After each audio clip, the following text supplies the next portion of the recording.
D. James Kennedy Ministries presents Truths That Transform. Did you know that one of the greatest battles in the culture war today is over our past?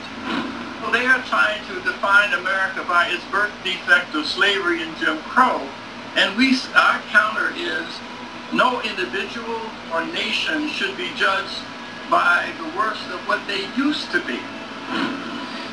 The future of our nation depends on separating the facts from the fiction.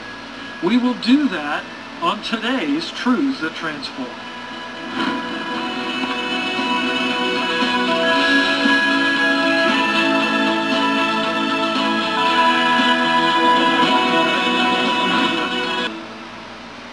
Welcome to Truths That Transform, a production of D. James Kennedy Ministries, where we are standing for truth and defending your freedom.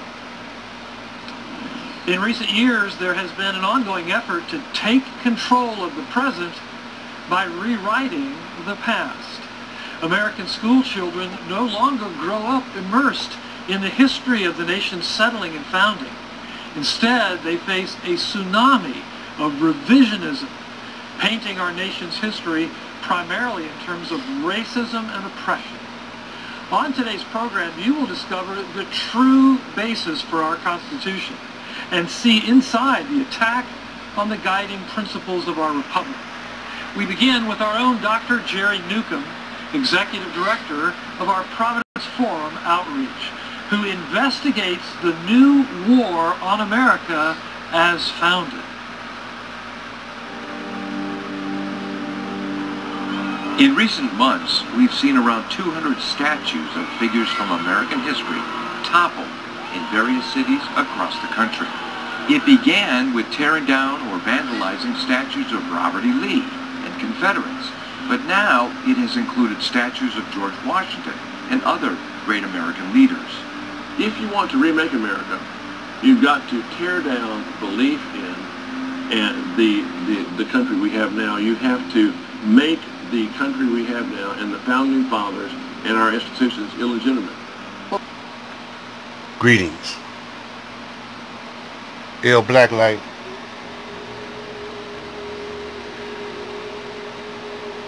Focusing on this United Snakes of America, the illegitimate government, focusing on this brother. I still call him a brother. Deaf, dumb, and blind. They're using him as a front man. They say, well, we're going to show that all black people, the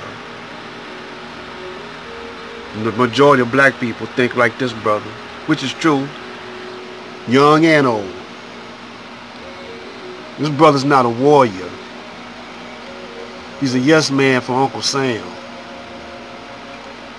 You know, I'm not going to tear in too much in case he ever run across this video. I'm not going to attack him like that. I'm going to attack him in this, why he got to be like that. I know you ain't like that for real, brother. You know. But if you are into the Bible like you say you into the Bible, well, you know that Jesus was battling with the Jewish Pharisees and the Romans.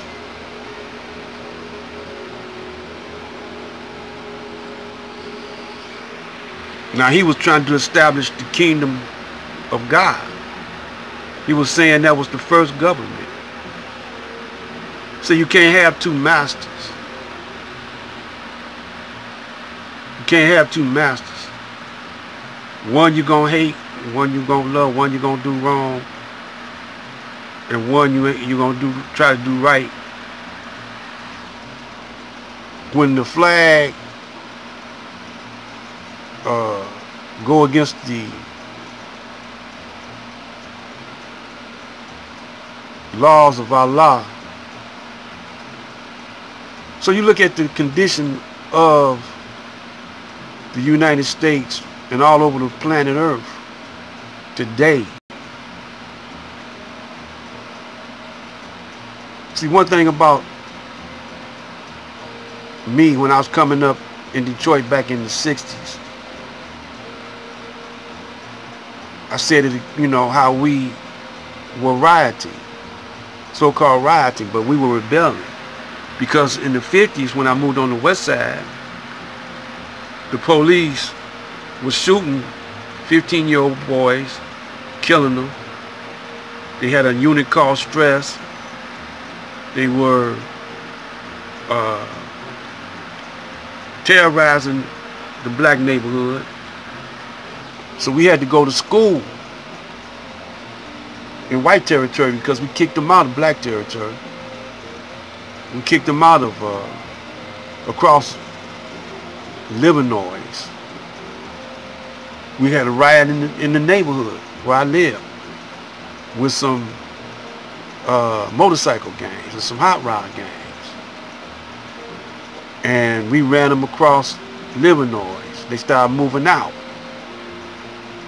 Then at the school, post-junior high, Stevie Wonder was going to Fitzgerald, which was a playground. They shared playgrounds together, right in back of Post. Stevie Wonder was gone, and so a black couple moved right across the street from Post, and it was a white boy in the lunchroom. While I was there, I was the only brother there that heard him bragging about he burnt the cross on their lawn. It was in the papers the next day when somebody burnt the cross on their lawn, and he was bragging about it. So I waited till he got by himself, and I threw him up against the lockers, jacked him up.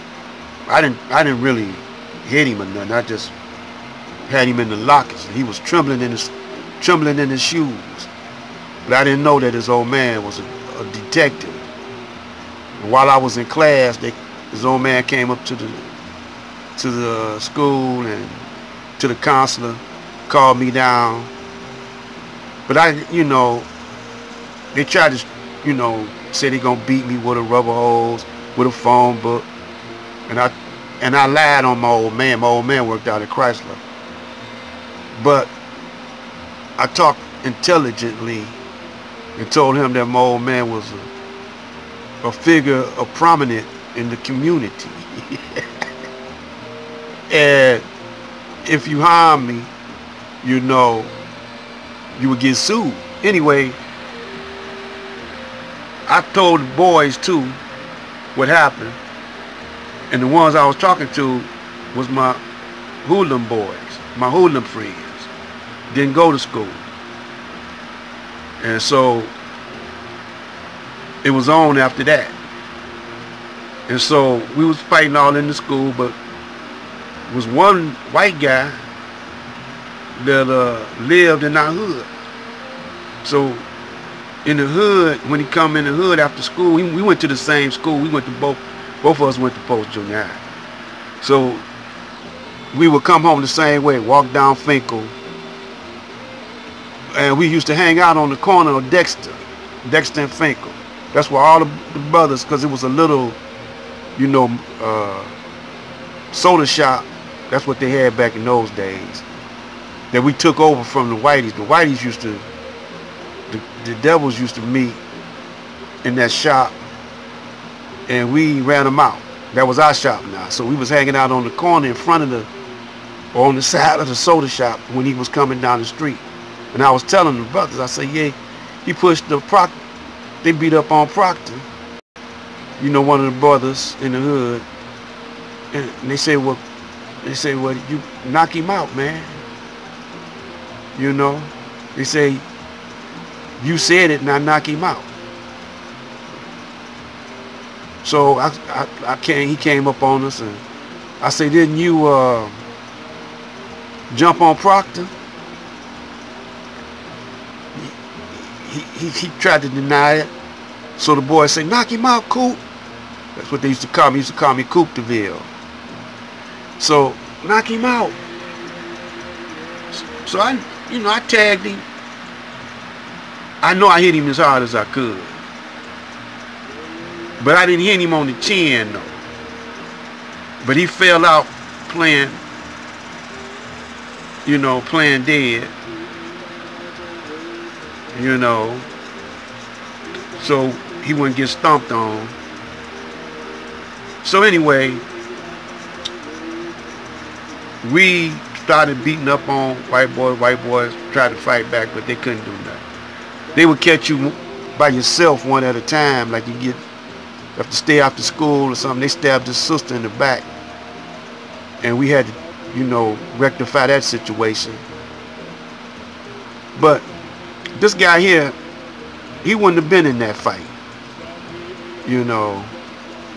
Matter of fact, he probably would have been calling the police on us. They can't help it, man. Y'all can't help it. Y'all 85%ers. Y'all can't help it, man. Y'all just scary. Y'all don't trust the God in you. See, when God first made the heavens and the earth, he put man in charge of it. The white man wasn't even around then. He just been on the earth 6,000 years. And all your historians and your scientists tell you that. We're going to continue this on the next Black Light Out.